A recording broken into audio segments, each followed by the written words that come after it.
Michel Perita nous donne quelques précisions sur le fonctionnement politique d'une commune genevoise telle que Lancy et sur le processus électoral en vigueur en mars et avril prochain. Ce sont les cantons qui fixent en fait le rôle et l'autonomie des communes. Donc en fait, dans chaque canton, les communes jouent un rôle un peu différent, un pouvoir également un petit peu différent.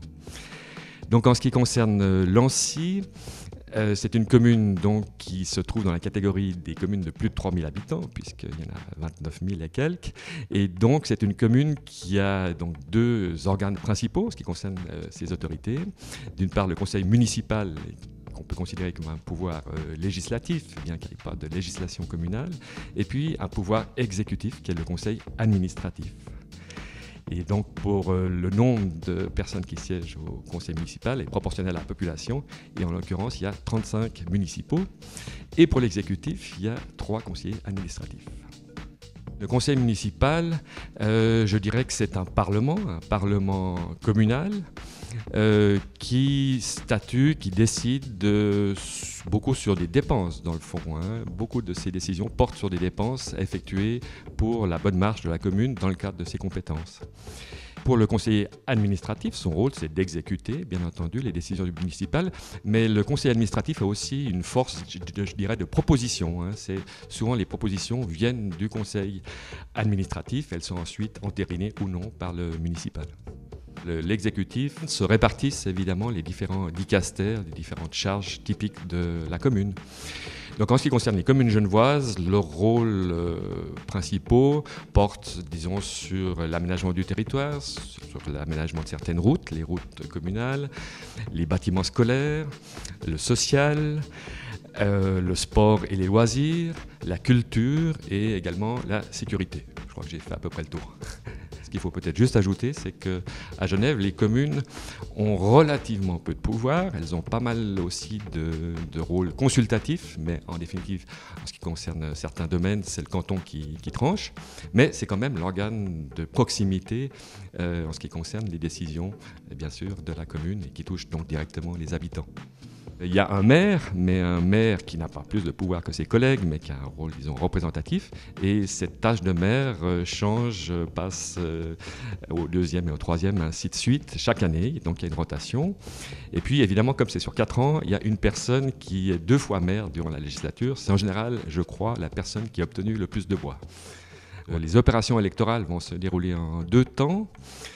Le premier épisode aura lieu jusqu'au 13 mars, mais on pourra voter bien sûr avant par correspondance. Donc il s'agira dans ce cadre-là d'élire 35 membres du conseil municipal, 35 conseillers et conseillères municipales. Et donc cette élection se fait au scrutin proportionnel. C'est-à-dire que, en gros, les partis ont autant de sièges que le pourcentage de suffrages qu'ils auront obtenus. Par exemple, si un parti a obtenu 20% des suffrages, il aura 7 sièges, puisque 20% de 35 sièges, ça fait 7. Deuxième étape, donc ce sera le 17 avril, élection des 3 conseillers administratifs. Alors là, le système est nettement plus simple puisqu'on prend simplement les 3 meilleurs, c'est-à-dire les 3 qui ont obtenu le plus de voix, et ces 3 personnes seront appelées à siéger pendant 4 ans donc, à l'exécutif de la commune.